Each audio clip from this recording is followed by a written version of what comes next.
Bon après-midi à vous tous. Je me nomme Mélanie Lorrain et je suis la superviseure des services francophones ici à Autisme Ontario. J'aimerais vous présenter notre session de cet après-midi, Soutenir la régulation émotionnelle avec une approche neuroaffirmative par Kathleen Patterson, psychothérapeute et consultante. J'aimerais commencer avec la mise en garde et la déclaration.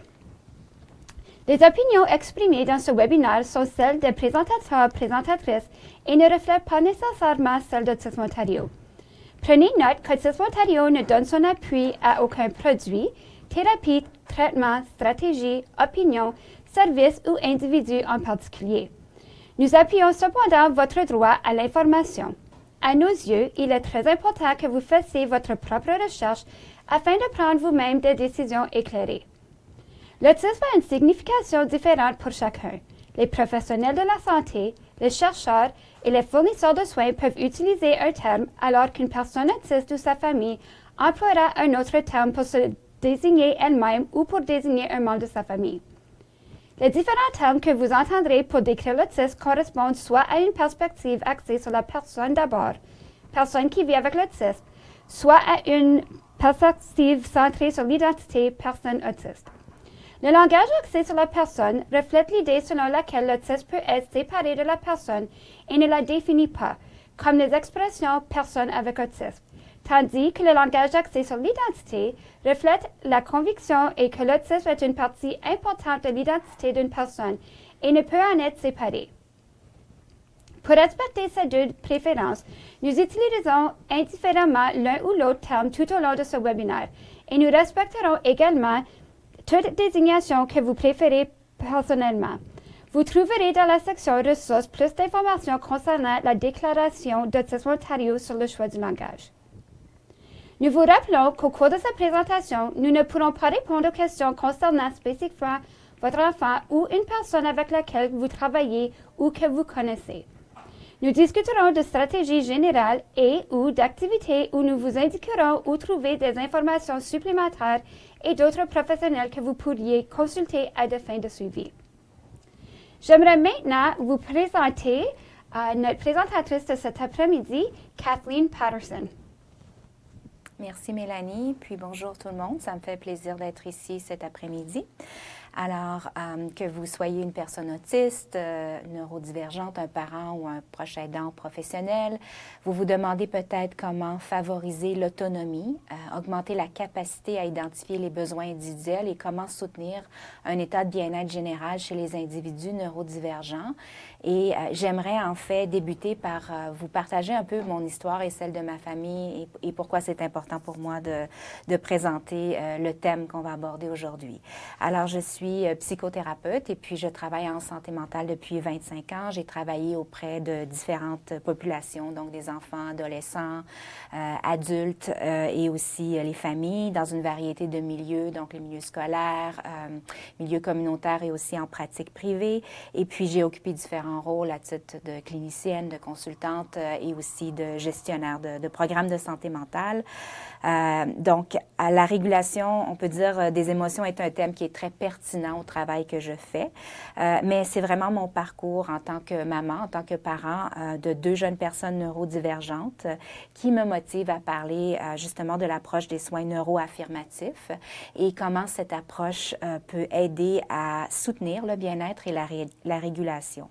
Je me considère également comme une alliée et une personne qui revendique pour les droits de la communauté neurodiverse. Donc, l'un de mes objectifs est de sensibiliser le public en général au sujet de la neurodiversité, non seulement pour ma famille et mes enfants, mais aussi pour appuyer toutes les personnes neurodiverses. Alors, le thème de la régulation des émotions est vraiment important parce que ça vient favoriser le bien-être général des personnes, hein, la régulation. Donc, le fait de développer une bonne régulation émotionnelle, on sait, va aussi soutenir la capacité à bâtir la résilience, puis à faire face au stress et aux défis quotidiens. Alors, c'est vraiment une habilité qui est assez importante à maîtriser et puis aussi à avoir dans notre boîte à outils. Alors aujourd'hui, juste pour vous donner un aperçu des points que nous allons aborder, nous allons commencer par parler justement de la dysrégulation, donc essayer de comprendre qu'est-ce que c'est la dysrégulation. Et ensuite, on va regarder des processus ou des stratégies justement pour aider à devenir mieux régulé, donc l'autorégulation et la co-régulation.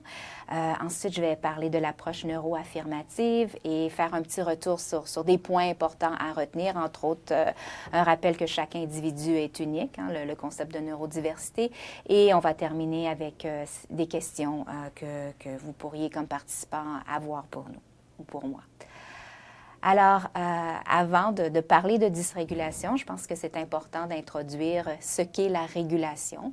Alors, on sait que la régulation, c'est vraiment la capacité d'un individu à modifier un état émotionnel et puis à adopter des réponses comportementales et des réponses physiologiques qui sont adaptées, en fait, au contexte et aux objectifs qui sont visés. Donc, par exemple, je veux ceci, hein, je veux obtenir tel résultat, alors je dois moduler ou adapter mon comportement, je dois faire cela pour arriver à ce résultat-là. La dysrégulation, par contre, elle fait référence vraiment à la difficulté à gérer des émotions qui sont intenses ou des émotions qui sont douloureuses.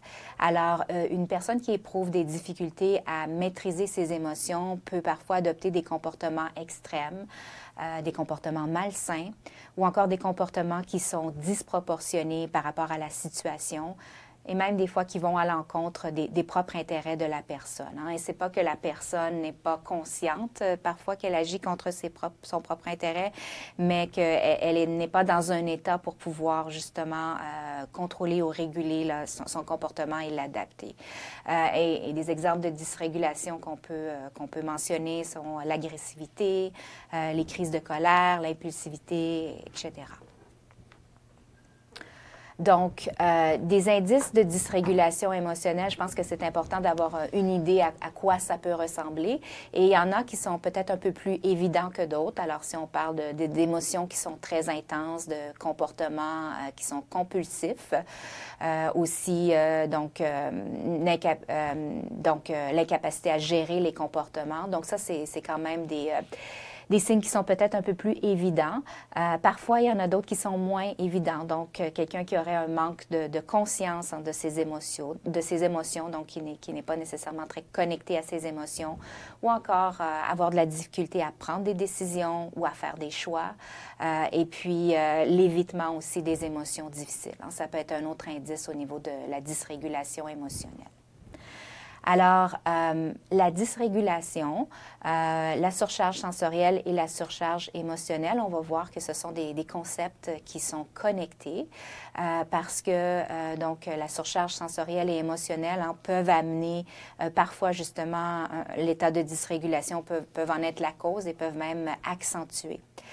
Alors, la surcharge sensorielle, c'est vraiment quand il y a trop d'informations en provenance des sens et puis que le cerveau n'arrive plus à se coordonner. Hein. Ça peut être, par exemple, trop de bruit, trop de lumière,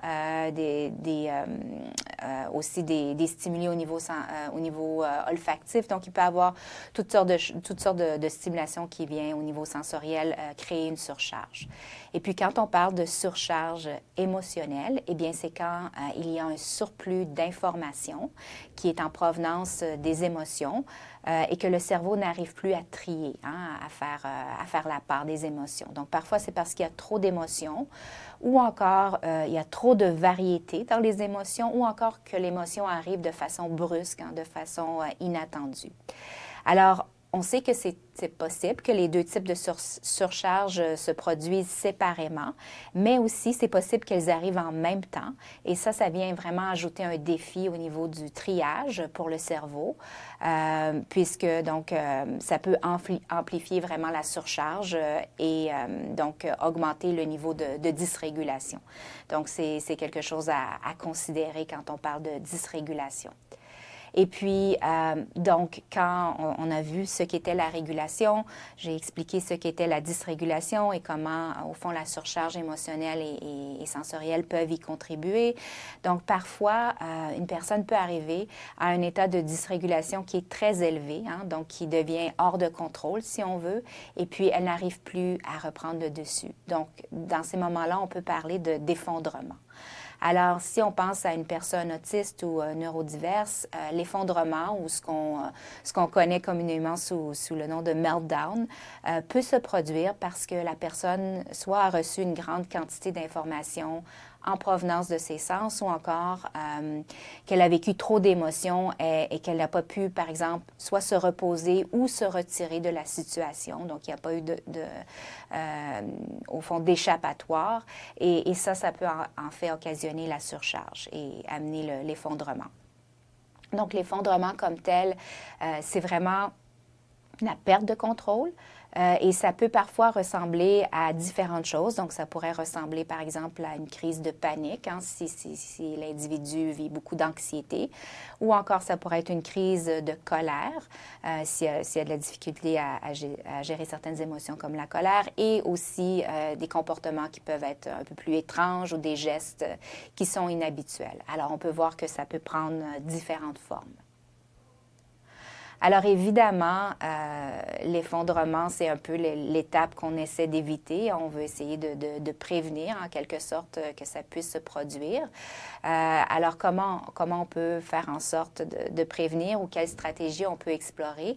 Eh bien, une des stratégies, c'est l'autorégulation. Alors, l'autorégulation, elle se rapporte au degré, en fait, d'efficacité avec lequel un individu réagit à des facteurs de stress et puis revient ensuite à un état de calme où il peut se concentrer puis rester alerte. Donc, ça, c'est une définition de Shanker.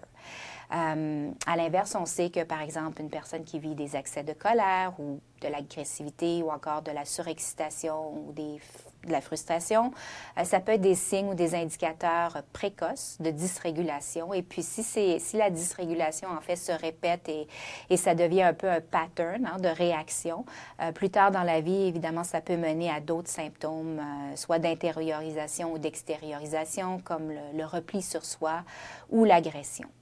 Alors, l'autorégulation, je pense que c'est vraiment important de mentionner que oui, c'est un défi pour les jeunes personnes autistes et neurodivergentes, mais c'est aussi un défi vraiment pour plusieurs personnes, même les individus dits neurotypiques. Hein. Ce n'est pas toujours facile de bien gérer ses émotions et de gérer ce qui se passe autour de nous. Donc, ce n'est pas nécessairement un acquis que tout le monde a une bonne capacité d'autorégulation. Alors, qu'est-ce qu'on fait si l'autorégulation vraiment est un enjeu et qu'on veut aider quelqu'un? Eh bien, la co-régulation peut être vraiment une bonne façon d'intervenir, hein, un bon processus à proposer. Alors, la co-régulation, c'est un processus par lequel, typiquement, les enfants vont développer la capacité d'apaiser et puis de gérer leurs émotions et les sensations pénibles en se connectant avec une figure d'attachement qui est attentionnée et qui est fiable. Alors, on parle d'enfants, mais en fait, la co-régulation, elle peut aussi se pratiquer auprès de jeunes et d'adultes à l'aide d'un modelage positif. C'est d'ailleurs un processus, une technique que j'utilise beaucoup comme professionnelle auprès des clients.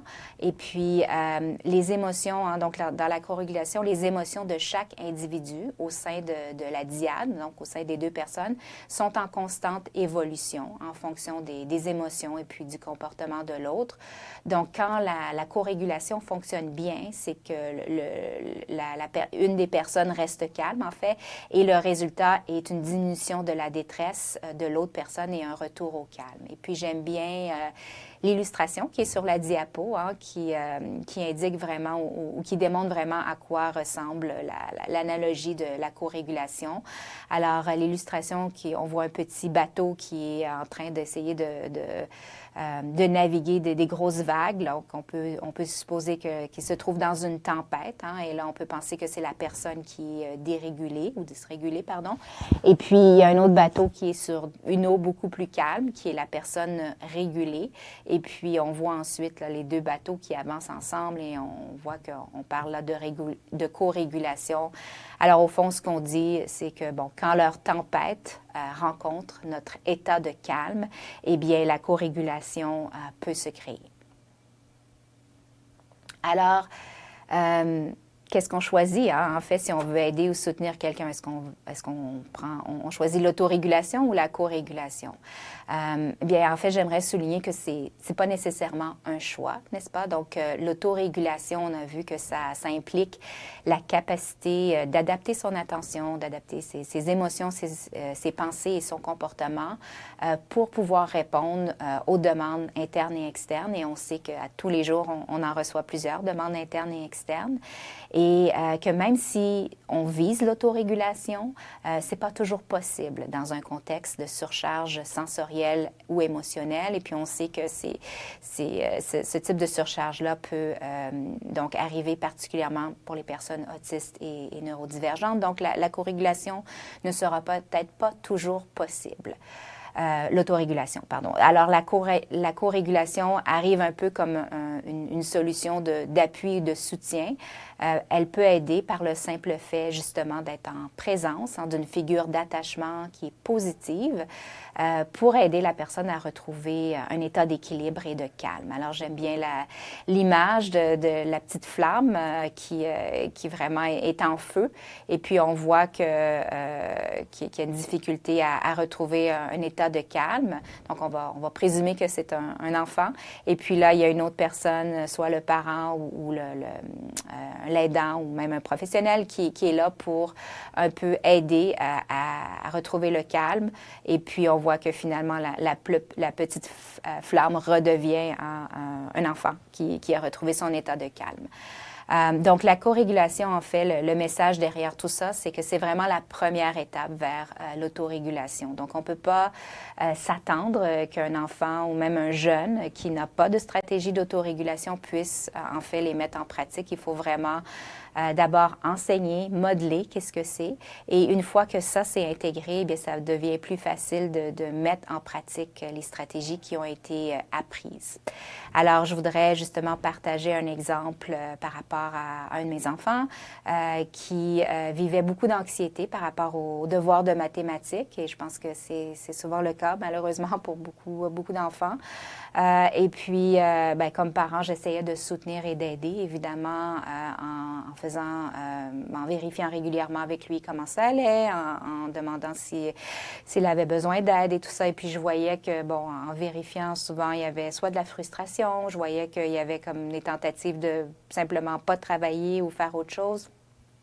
Et puis, à un moment donné, j'ai demandé à mon fils, est-ce qu'il y a quelque chose qui pourrait aider, qui pourrait t'aider avec les devoirs de maths et à te sentir moins stressé ou moins anxieux.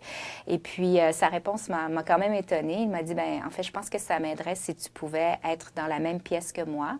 Je ne veux pas nécessairement que tu fasses mes devoirs pour moi, mais je pense que ça aide si je sais que tu es là. Ça m'aide à me sentir mieux.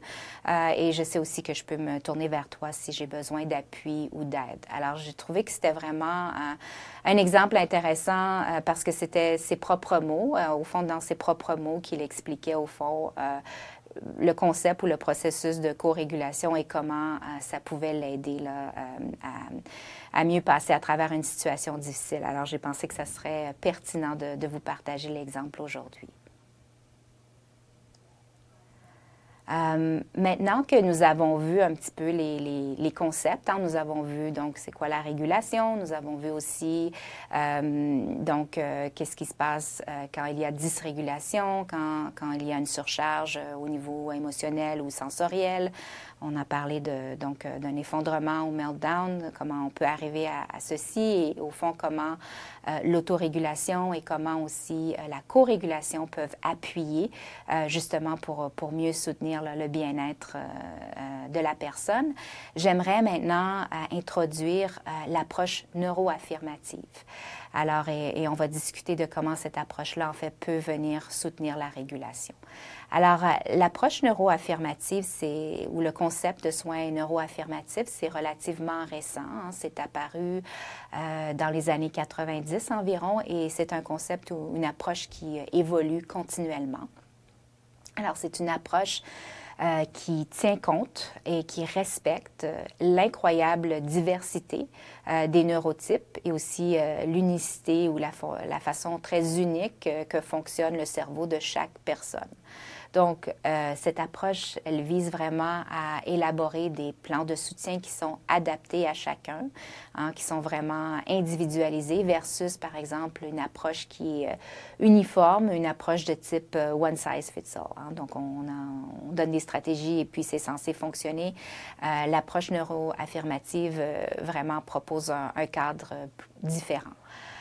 Donc, c'est aussi une approche qui met en relief que ce type de différence, hein, quand on parle de neurodiversité, fait partie de la variation neurologique naturelle. Hein. Donc, la neurodiversité, c'est en fait un terme parapluie et ça inclut différents diagnostics, les personnes autistes, celles qui ont des diagnostics, par exemple, de TDAH, du syndrome de la Tourette et puis d'autres conditions également. Hein. Donc, c'est vraiment assez vaste.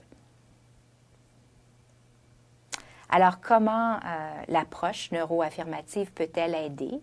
Alors, peut-être pour débuter, ce serait important de vous présenter quelques-uns des principes clés de l'approche. Alors, c'est vraiment une approche qui vise à renforcer les capacités individuelles de chaque personne. Donc, elle est basée sur les forces et aussi qui vise à promouvoir l'autonomie, hein, l'autonomie de la personne comme pouvant nommer, revendiquer, identifier ses propres besoins. Et aussi, elle vise à offrir un appui, encore une fois, qui est individualisé et aussi une communication qui est adaptée à la capacité ou aux habiletés de chaque personne. Donc, qu'on parle d'une personne qui est verbale ou non verbale, une communication qui est adaptée à ceci. Et finalement, un autre des éléments importants de cette approche, c'est vraiment travailler pour diminuer tout le stigma qui entoure encore malheureusement la neurodiversité dans la société. Donc, les soins neuroaffirmatifs, c'est vraiment une façon positive, en fait, de soutenir la régulation. Le point de départ des soins neuroaffirmatifs, c'est le respect des limites de la personne qui est neurodivergente. Alors, si la personne a besoin d'une pause, si elle a besoin de se retirer d'une situation parce qu'elle sent justement qu'il y a peut-être un état de surcharge qui s'en vient, avec l'approche ou les soins neuroaffirmatifs, on reconnaît vraiment que c'est un besoin en versus, par exemple, des interprétations que vous avez peut-être déjà entendues par le passé, que la personne essaie d'éviter une situation ou qu'elle le fait exprès. Donc, avec l'approche de soins neuroaffirmatifs, on est vraiment à valider, au fond, le vécu de la personne et à reconnaître qu'elle exprime un besoin. Et bon, historiquement, malheureusement, on sait que les personnes neurodivergentes sont confrontées de manière constante au non-respect de leurs limites personnelles.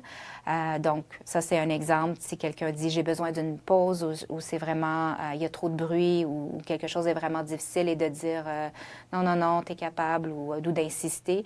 Alors, ça, c'est un exemple de non-respect des limites de la personne.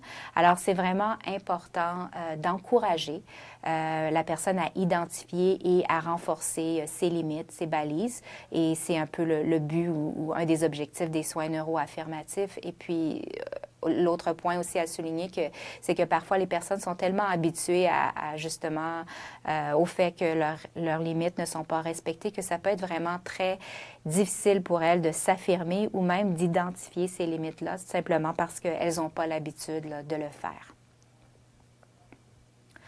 Alors, en termes des stratégies de soins neuroaffirmatifs, c'est des soins qui peuvent aider la personne d'abord à reconnaître et à identifier quels sont leurs états d'activation. Donc, ce que je veux dire par là, c'est comment la personne se sent donc à son état normal quand tout va bien, quand elle est calme, et quels sont les indices, en fait, qu'elle commence à se sentir activée et qu'il y a peut-être justement une surcharge qui s'en vient, soit au niveau émotionnel ou au niveau sensoriel, ou les deux.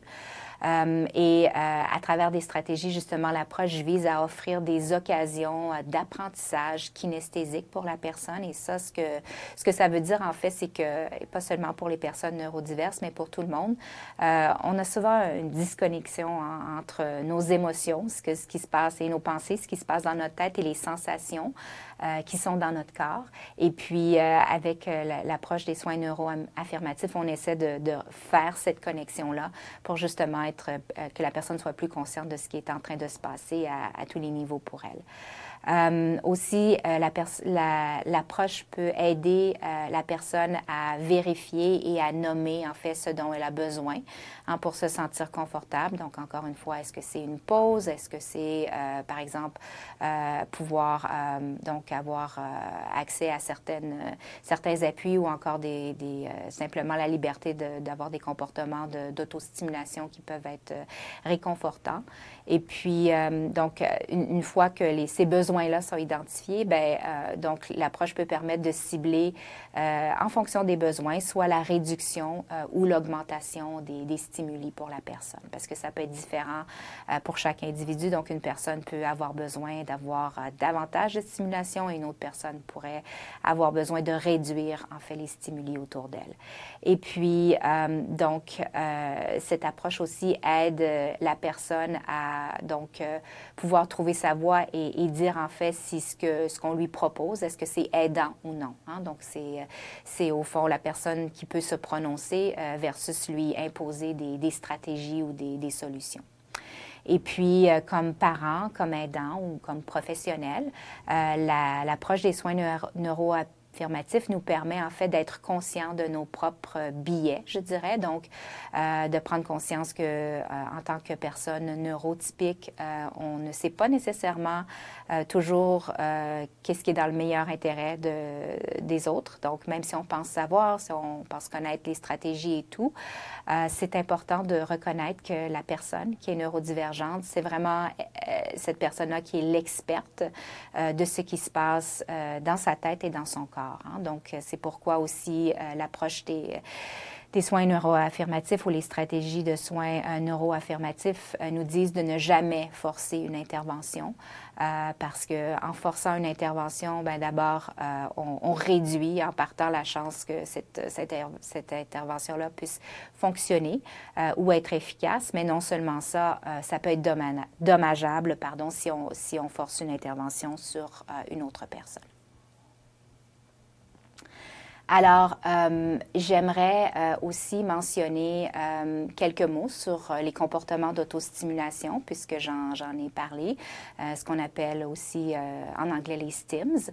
Alors, les comportements d'autostimulation, ils ont vraiment une variété de fonctions. Ils peuvent aider à réduire l'anxiété. Ils peuvent aussi avoir un effet calmant ou encore un effet stimulant.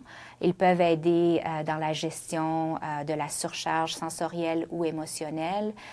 Et ils peuvent aussi permettre d'exprimer la frustration des émotions comme l'excitation ou le plaisir. Donc, ils peuvent permettre au fond d'exprimer toutes ces émotions-là, donc la frustration ou des émotions comme l'excitation ou le plaisir. Et parfois aussi, ça peut aider à soulager l'inconfort physique, par exemple, et autres. Donc, les comportements d'autostimulation ou les stims permettent vraiment, dans plusieurs cas du moins, aux personnes autistes ou neurodivergentes de se calmer, de pouvoir se calmer par elles-mêmes. Alors, ça revient un peu à l'idée d'autorégulation. Parfois, ça peut être une façon pour la personne vraiment de s'autoréguler. Donc, je voulais mentionner ce point-là qui, à mon avis, est quand même important. Et dire quelques mots aussi sur le masquage. Alors, vous connaissez peut-être l'expression masquage autistique, hein, qui est utilisée pour décrire en fait certains comportements qui peuvent être déployés par les personnes autistes ou même, je dirais, les personnes neurodiverses afin de supprimer ou de cacher certaines de leurs caractéristiques d'autisme. Et puis l'objectif souvent pour la personne, c'est de refléter un comportement qui serait davantage neurotypique ou qui la personne peut ressentir qui va être plus accepté par son entourage ou par un milieu. Le problème, c'est quand le masquage fait partie intégrante du quotidien, hein, quand la personne a développé vraiment l'habitude de faire du masquage dans un milieu comme l'école ou le travail et que ça demande beaucoup d'efforts, ça peut donner lieu à des effets négatifs et aussi avoir un impact au niveau de la régulation et du bien-être général. Alors, je voulais juste partager justement un exemple je dirais assez récent où donc j'ai un de mes enfants qui n'aime pas tellement les longs déplacements, les voyages à l'extérieur de la maison. Et puis, on avait planifié en fait une fin de semaine à l'extérieur avec plein d'activités. Et ça donnait que cette fin de semaine-là était à l'occasion de mon anniversaire. Alors, mon enfant, mon fils, qui voulait me faire plaisir, vraiment a déployé des efforts très, très grands pour essayer de montrer que c'était OK ou c'était agréable pour lui.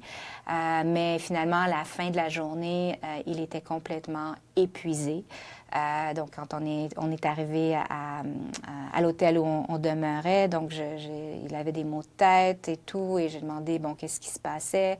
Et puis, c'est là où il a pu partager hein, que ça avait été vraiment une journée assez intense pour lui et qu'il avait hâte de revenir à la maison. Alors, je pense que c'est un bon exemple de comment parfois les personnes peuvent se sentir aux prises avec un besoin de masquer ou de faire comme si.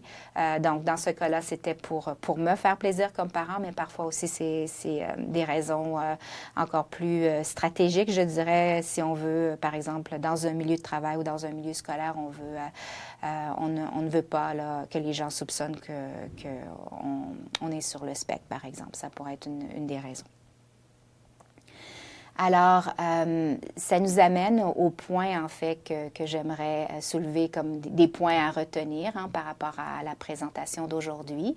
Alors, un des points à retenir au niveau de la neurodiversité, c'est que, évidemment, chaque individu est unique.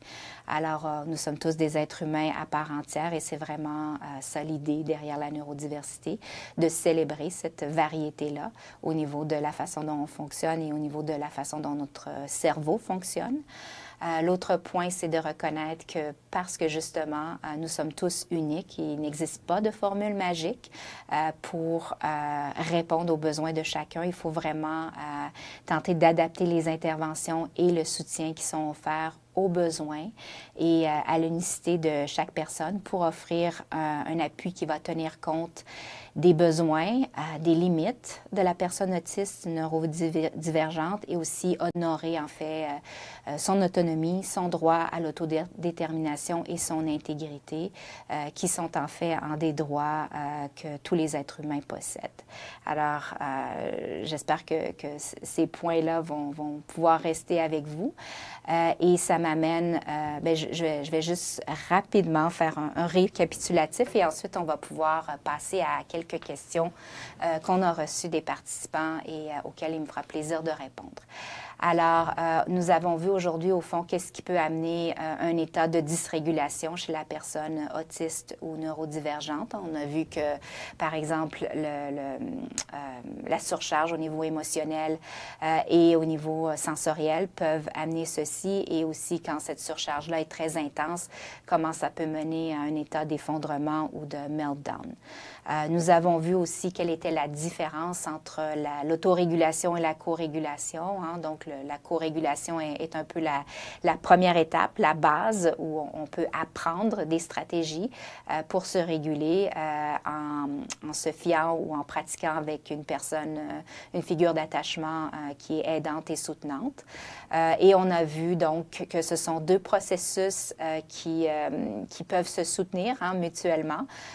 Donc, en fait, quand on dit lequel est le mieux pour favoriser la régulation, donc c'est un peu une fausse question. Donc, on doit vraiment apprendre à travers la co-régulation pour pouvoir ensuite apprendre à s'auto-réguler.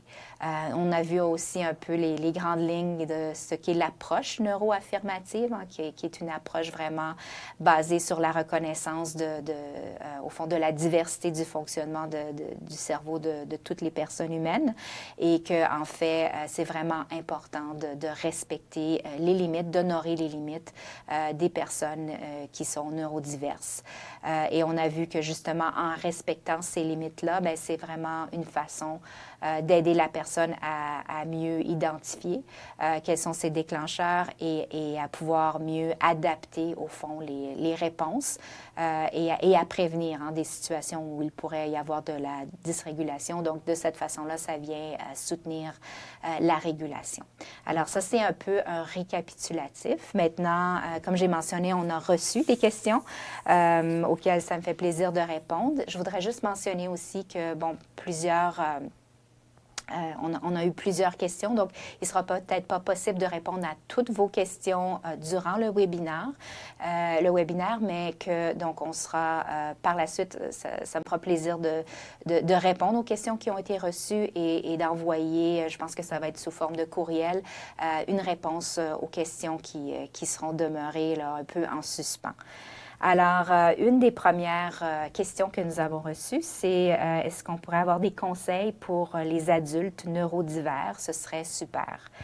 Alors, pour les adultes neurodivers ou neurodivergents, si on veut faire le lien avec la régulation des émotions, eh bien, il y a des stratégies qui peuvent être très utiles et très aidantes, des stratégies comme la pratique de la pleine conscience, les exercices de visualisation guidée, adopter un discours interne positif et aussi les techniques qui sont axées sur la résolution des problèmes.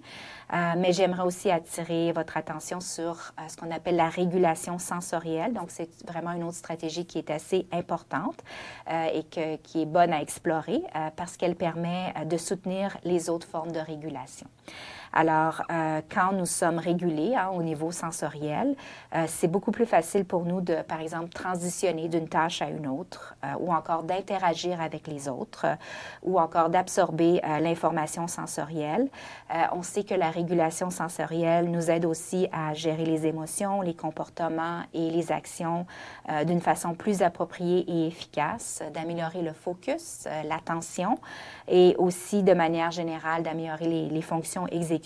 Bref, il s'agit d'une stratégie vraiment qui est efficace pour aider à prévenir la surcharge émotionnelle et sensorielle. Donc, vraiment une stratégie qui vaut la peine d'explorer si on est un adulte neurodivers. Donc, j'espère que ça répond à cette question. La prochaine question que nous avons reçue, c'est d'avoir des conseils parentaux pour soutenir une personne pendant un effondrement. Alors, peut-être la première chose que j'aimerais mentionner, c'est qu'un effondrement ou ce qu'on appelle communément un meltdown, c'est toujours un défi pour les parents, particulièrement pour les les parents d'enfants neurodivers, et ce, peu importe l'âge de l'enfant, qu'on parle d'un enfant, un bambin, un enfant d'âge préscolaire ou un enfant d'âge scolaire ou encore un adolescent, même un jeune adulte. Alors, la première étape durant un effondrement, c'est vraiment d'essayer d'assurer la sécurité de la personne. On essaie de guider la personne, quand c'est possible, vers un endroit sécuritaire. Et ensuite, on veut essayer de lui offrir de l'espace. Donc, peut-être éviter de toucher la personne, aussi éloigner les autres personnes qui pourraient être autour. On veut tenter de maintenir un environnement qui va être calme et minimiser aussi les sources de stimulation qui peuvent être environnantes. Et habituellement, c'est préférable de ne pas trop parler non plus, simplement parce que je pense que c'est important de garder en tête que la personne qui vit un effondrement est en mode de déconnexion. Donc, simplement pas réceptif, pardon, pas en mesure d'entendre ou de recevoir, au fond, les conseils ou les interventions qu'on pourrait vouloir lui proposer à ce moment-là, même si nous, on a l'impression que ça peut être aidant. Donc, à cette étape-là, votre rôle, si vous êtes un parent ou un aidant, c'est vraiment d'offrir une présence calme. Alors ça revient au concept de co-régulation que j'ai présenté tout à l'heure. Et puis, on veut aussi éviter, par exemple, de blâmer, de dire à la personne qu'elle devrait avoir honte de son comportement, ou d'argumenter, de raisonner ou encore laisser la personne seule. Hein? Donc, c'est des choses qu'on veut éviter. Et puis, après l'effondrement, bien, idéalement, on peut offrir aussi du temps supplémentaire à la personne ou à l'enfant, par exemple, pour se remettre de l'épisode. On peut proposer une activité qui est relaxante ou familière, si la personne a envie de la faire. Et une fois que, donc, la personne a retrouvé son calme et que nous aussi, comme adultes, hein, on a retrouvé un certain état d'équilibre, eh bien, c'est toujours possible de discuter de ce qui est arrivé et puis aussi essayer de déterminer, en fait, quels ont été les déclencheurs. Alors, je vais donner un exemple, en fait, d'un de mes fils qui, donc, ça remonte à quelques années, mais j'avais remarqué, alors que après la routine habituelle d'une journée scolaire, alors en revenant de l'école, donc, il y avait toute la routine du soir qui était préparer le repas, donc manger, nettoyer, préparer les lunchs, préparer un peu la journée du lendemain. Et puis ensuite, on se mettait à la période des devoirs. Et puis, je dirais de façon quasi systématique, il y avait un effondrement ou un meltdown qui se produisait pour mon fils. Et puis, j'ai essayé plusieurs des stratégies que j'ai mentionnées qu'il ne fallait pas faire, donc c'est-à-dire essayer d'argumenter, essayer de raisonner, et j'essayais de trouver des solutions et je me demandais vraiment qu'est-ce qui se passait.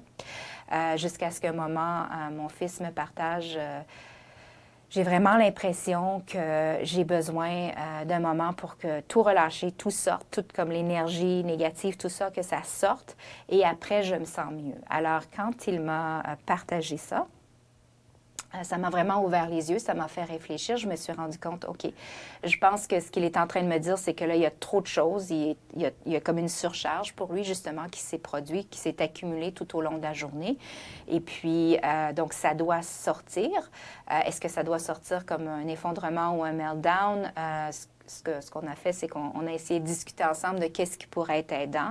Et ce qu'il a identifié qui serait aidant pour lui, c'est vraiment d'avoir une période de temps pour décompresser, hein, une période de temps où il pouvait relaxer sans passer directement au devoir. Et puis, ça l'aidait donc à refaire son plein d'énergie suite à une journée qui lui avait demandé beaucoup. Et je ne dirais pas que tous les effondrements se sont arrêtés, mais suite à ça, on a quand même vu une très grande amélioration par rapport à la période des devoirs par la suite. Juste le fait d'avoir inclus cette période-là de pause et d'avoir, au fond, honoré ses besoins, les besoins qu'il avait identifiés. Alors, j'ai pensé que ça pouvait être un exemple intéressant à vous partager en lien avec la gestion là, d'un effondrement. Une autre question que nous avons reçue est de partager des stratégies pour gérer les conditions concomitantes, je présume conditions concomitantes au diagnostic d'autisme, comme par exemple le TDAH et l'anxiété.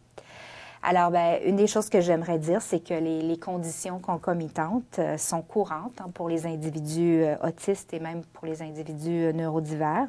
Donc, on sait qu'il existe un degré de comorbidité qui est significatif avec d'autres diagnostics.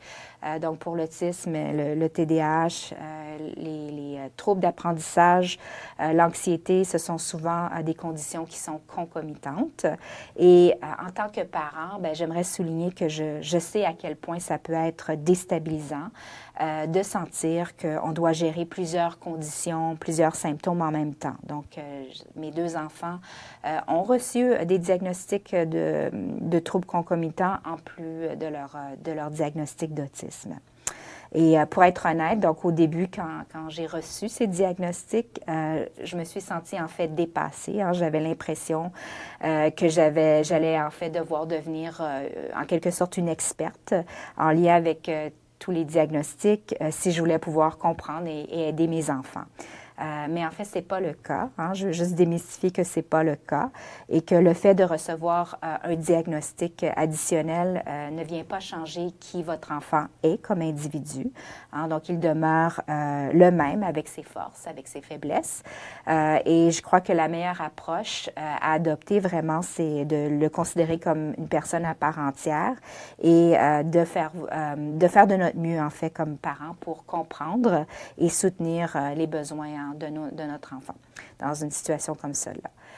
Évidemment, il y a certaines stratégies quand même de base que je peux partager qui ont fonctionné pour moi en tant que parent et puis qui, j'espère, peuvent aider, comme par exemple le fait d'implanter des routines qui sont constantes et des routines qui sont sécurisantes, par exemple en lien avec les heures de sommeil, en lien avec une alimentation équilibrée, en lien avec l'exercice, aussi donc avoir une routine pour les devoirs et pour les tâches et éviter de surcharger l'horaire des enfants parce qu'on sait qu'ils ont vraiment besoin de temps pour se détendre et de décompresser, comme dans l'exemple que j'ai partagé tout à l'heure.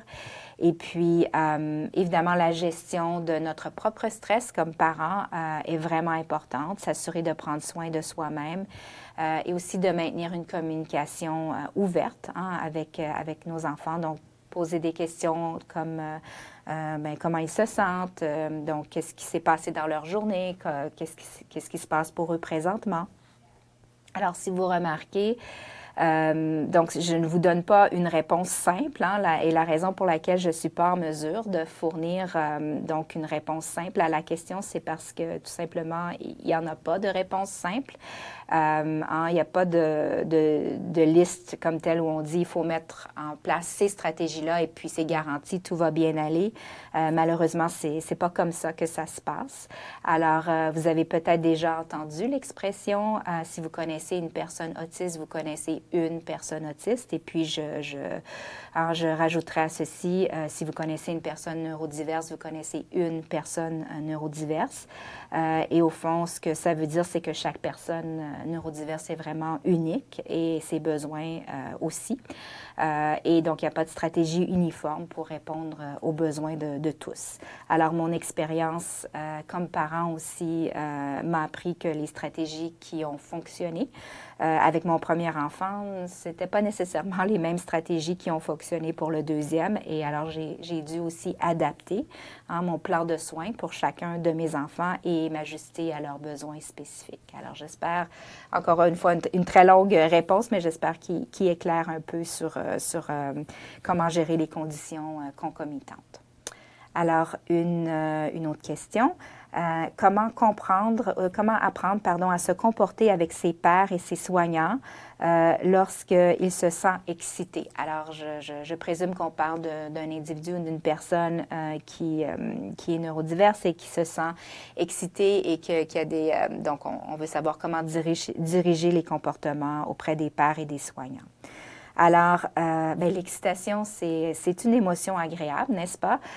Mais pour les personnes autistes ou neurodivergentes, ça peut être une émotion qui est très intense également. Alors, tout comme le serait, par exemple, la frustration ou la peur. Et je pense que c'est important de vraiment bien comprendre ceci pour pouvoir offrir un appui dans ce contexte-là. Alors, si on revient sur certaines des stratégies que j'ai mentionnées aujourd'hui, donc l'exemple de la co-régulation, bien, on peut peut-être considérer quels sont les comportements qui se manifestent quand la personne devient excitée, quels sont les déclencheurs aussi de l'excitation. Ce serait possible d'offrir des opportunités de co-régulation, donc de modeler de façon positive comment gérer l'excitation de façon appropriée quand elle se produit. Je peux vous partager que mon plus jeune fils a certains comportements d'autostimulation qu'il adopte quand il se sent vraiment excité. Donc, c'est sa façon à lui de s'autoréguler et de ramener son système nerveux à un état d'équilibre. Et en général, il va passer, je dirais, 5 à 10 minutes à faire ceci. Et puis ensuite, il va tout simplement reprendre sa routine ou reprendre l'activité qu'il était en train de faire juste avant. Et puis, dans notre famille, hein, chez nous à la maison, les comportements d'autostimulation sont normalisés, sont acceptés. Et mes deux enfants se sentent à l'aise d'avoir recours à des comportements d'autostimulation pour s'autoréguler. Alors, je partage l'exemple parce que je veux le rattacher au fond à la question et aussi à l'approche neuro-affirmative. Hein? Et donc, je me demande s'il serait possible, par exemple, dans la situation où on a une personne qui est excitée et on veut voir comment l'aider par rapport à ceci envers ses pairs et ses soignants, s'il serait possible, par exemple, de travailler avec les pairs et aussi avec les personnes qui sont soignantes pour déstigmatiser certains des comportements qui sont reliés à l'excitation de la personne neurodiverse. Hein. Donc ça, c'est vraiment avec l'esprit de l'approche neuro-affirmative et je pense que ça pourrait être bénéfique pour tous les parties impliquées, donc pour la personne qui est neurodiverse, pour les pairs, mais aussi pour les personnes aidantes et je pense que ce serait quelque chose qui vaudrait la peine d'explorer comme option. Alors, j'ai le temps pour deux autres questions. Alors, on va regarder une autre question qui dit « Comment élever plus d'un enfant sur le spectre avec des besoins différents? » Donc, en tant que parent, et je pense que ça s'applique à tous les parents, mais encore davantage si on est un parent d'un ou de plusieurs enfants sur le spectre. Donc, c'est vraiment nécessaire de prioriser votre bien-être et votre santé. Si vous voulez être en mesure d'appuyer et puis d'offrir les meilleurs soins à vos enfants. Donc, c'est un travail difficile, c'est un travail difficile au quotidien et vous ne serez pas en mesure de remplir leur tasse si la vôtre est vide. Ce que je veux dire par là, c'est que si votre tasse est vide, si vous vous sentez épuisé, fatigué, irritable, ça va être vraiment difficile de pouvoir répondre et interagir de la meilleure des façons avec votre enfant et d'offrir un soutien qui est flexible et qui fait preuve de compassion. Hein. C'est aussi simple que ça. Donc, vous devez prendre du temps pour voir à vos propres besoins. Et puis, il y a quelques stratégies que moi, je peux partager en lien avec donc comment élever plus d'un enfant sur le spectre. C'est des stratégies que je dirais qui m'ont quand même beaucoup aidé au fil des ans. Donc, une des stratégies, c'est vraiment d'adapter les soins qui sont offerts en fonction des besoins de chacun de vos enfants. Donc, chacun d'eux est une personne unique, à part entière. Alors, ce qui fonctionne pour l'un d'entre eux ne va pas nécessairement fonctionner pour l'autre, comme je l'ai mentionné tout à l'heure et j'ai donné quelques exemples. Et puis aussi de vous concentrer sur les forces de chacun de vos enfants et leurs besoins. Donc, assurer à chacun de vos enfants aussi que vous faites partie de leur équipe. Hein? Donc, vous êtes là pour les soutenir, vous êtes là pour eux. Et puis, une autre stratégie importante, et puis celle-là, c'est plus pour nous comme adultes ou comme parents, mais de vraiment demander de l'aide et de l'appui. Alors, tournez-vous vers, par exemple, l'école de vos enfants, les ressources communautaires, les professionnels de la santé, de la famille ou des amis, mais vraiment essayez de bâtir un réseau de soutien autour de vous parce que c'est vraiment difficile d'essayer de gérer tout ceci par vous-même. Et d'ailleurs, moi, j'aimerais en profiter pour remercier des personnes qui font partie de mon réseau de soutien et qui participent au webinaire aujourd'hui parce que vraiment, elles font toute la différence dans ma vie. Et puis, si vraiment vous êtes quelqu'un qui tentez de tout gérer vous-même, eh bien, j'aimerais vous inviter à prendre un peu de recul et à considérer ou à vous poser la question, qu'est-ce que je souhaite, en fait, modéliser à mes enfants? Alors, si je veux que mes enfants soient en mesure de demander de l'aide et de l'appui quand ils en ont besoin, c'est vraiment important de leur montrer comment on demande de l'aide en le faisant soi-même, hein, en allant chercher l'aide. Et puis finalement, je vais conclure avec une dernière question, une question qui, je pense, va intéresser plusieurs personnes. J'aimerais en apprendre davantage sur la façon d'aider un enfant qui est réticent à comprendre quelle stratégie et quel outil l'aide à se réguler et puis comment lui apprendre à les utiliser. Alors, voici quelques stratégies que moi je recommanderais en réponse à cette question-là. Et puis, le fait d'être réticent, je pense que je pense qu'on peut tous connecter avec ça, d'avoir un enfant qui est réticent, un adolescent ou un jeune adulte qui est réticent à des choses qu'on peut proposer pour soutenir ou aider. Encore une fois, qu'on soit un parent, un aidant ou un professionnel. Alors, la première stratégie qui, je pense, est importante, c'est de modéliser le comportement qui est souhaité. Alors, on peut se questionner quelle stratégie est-ce que moi j'utilise en tant qu'adulte pour me réguler, et puis est-ce que c'est des stratégies qui fonctionnent bien? Est-ce que ce sont des stratégies qui sont efficaces pour moi? Et puis, si ça fonctionne bien, tant mieux. Alors, c'est peut-être des stratégies que je peux enseigner, que je peux montrer à mon enfant. Et si j'ai des défis moi-même à ce niveau-là ou que mes stratégies ne sont pas très efficaces, alors c'est peut-être une occasion d'explorer et d'apprendre des stratégies qui vont bien fonctionner pour justement par la suite pouvoir les partager ou les enseigner à notre enfant. Ensuite, c'est de communiquer de façon calme. Alors, essayer d'enseigner une stratégie quand on est agité ou frustré, c'est généralement pas une bonne idée, mais aussi essayer d'enseigner une stratégie à un enfant qui est agité ou frustré, c'est pas le bon moment. Alors, on oublie ça un peu, parfois comme adultes, que nos enfants ou les jeunes ont leur monde, leur univers intérieur où ils éprouvent toutes sortes d'émotions et que parfois, il faut prendre le temps justement de valider avec eux comment ils se sentent, quelles sont leurs émotions. Alors, on peut par exemple leur demander comment ils se sentent par rapport à la stratégie ou encore est-ce qu'il s'agit d'un bon moment pour essayer la stratégie? Est-ce qu'ils sont réceptifs? Parce qu'en tant qu'adulte, si je suis très frustrée ou en colère et que quelqu'un veut me proposer une stratégie, peut-être que je ne serai pas très ouverte à l'appliquer. Ce ne sera peut-être pas le meilleur moment. Donc, nommer et valider les émotions. Et aussi aider votre enfant à reconnaître ses déclencheurs. Donc, est-ce qu'il y a des stratégies, par exemple, qui sont aidantes, mais est-ce qu'il y en a aussi qui sont... Est-ce que la stratégie qu'on propose, elle est aidante ou est-ce qu'elle est irritante, en fait? Donc, un de mes enfants, par exemple, a beaucoup de difficultés avec les exercices ou les pratiques de respiration profonde parce qu'il trouve le son de l'inspiration et de l'expiration. Si moi, j'essaie de pratiquer avec lui, il trouve que ce son-là est très irritant. Alors, moi, j'essayais en fait d'enseigner cette technique et à un moment donné, il m'a dit, ça ne va pas fonctionner parce que ça mérite vraiment d'entendre ça. Alors, on a dû en fait naviguer ou trouver d'autres stratégies. Donc, je pense que c'est important, je le partage parce que ça peut aider à comprendre pourquoi parfois certaines stratégies vont moins fonctionner, puis des fois c'est pour des raisons dont on ne serait pas au courant si on ne prend pas le temps de poser la question.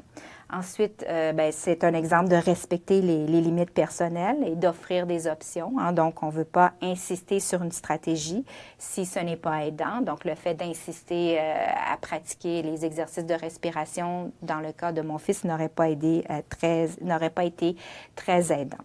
Ensuite, on veut être rassurant et aussi démontrer notre soutien comme parents. Donc, je pense que de mentionner ou de nommer que certaines stratégies ne vont pas nécessairement fonctionner du premier coup, que ça peut prendre un peu de temps, ça peut être aussi important. Alors, dans le cas de la respiration profonde, quelques semaines plus tard, il y a eu une situation où mon fils était agité et puis il est allé dans sa chambre, il est ressorti, il se sentait plus calme et je lui ai demandé, qu'est-ce que tu as fait pour te calmer? Et puis, il m'a dit, écoute, j'ai fait de la respiration profonde et j'étais étonnée parce que j'ai dit, je pensais pas que c'était une stratégie que tu aimais. Et puis, il m'a simplement dit, en fait, j'aime pas la faire avec toi parce que j'aime pas le son, mais je suis capable de la faire seule. Donc, ça m'a montré qu'au fond, en adaptant et en étant flexible, il avait finalement intégré la stratégie puis il était capable de la mettre en pratique. Et puis, on veut aussi finalement incorporer les stratégies dans la routine quotidienne, c'est-à-dire que enseigner les stratégies quand la personne est calme, quand la personne est disposée, ça fonctionne toujours mieux que d'attendre d'utiliser une stratégie comme par exemple une technique de relaxation quand notre enfant, par exemple, est anxieux ou qu'il traverse un moment difficile. Et c'est la même chose pour nous. On veut mettre les choses en pratique quand on est plus disposé parce que ça permet de vivre d'abord un succès, de voir que la stratégie peut fonctionner et par la suite, on est quand même plus enclin à l'utiliser dans les situations où on pourrait en avoir besoin. Donc, ça conclut en fait les questions auxquelles j'ai le temps de répondre et je dirais que donc, ce sont de très bonnes questions et j'espère en fait que ça a été aidant. Donc, pour ma part, j'aimerais conclure en remerciant Autisme Ontario pour l'opportunité de présenter le sujet d'aujourd'hui, qui à mon avis, c'est un sujet très important. J'espère que vous avez trouvé le sujet utile et que ça va aussi vous motiver à explorer puis en apprendre davantage au sujet de l'approche neuroaffirmative comme une façon de soutenir et la régulation et le bien-être chez les individus neurodivergents. Donc, merci beaucoup, puis je vais repasser la parole à Mélanie. Merci Kathleen pour ta présentation spectaculaire. Il y a eu beaucoup d'informations, beaucoup d'opportunités pour apprendre de ta présentation. Pour notre auditoire, vos commentaires sont importants pour nous. Nous serions ravis de connaître votre avis sur ce webinaire. Donc, cela nous aidera à apporter des améliorations à nos webinaires et à donner la priorité au contenu qui vous intéresserait dans le futur. Donc, ce sondage ne devrait prendre que 5 minutes et apparaîtra sur votre écran une fois que nous aurons terminé la présentation. Nous apprécions votre temps et vos commentaires. Merci tout le monde et encore Kathleen, merci beaucoup pour avoir fait ta présentation. Merci.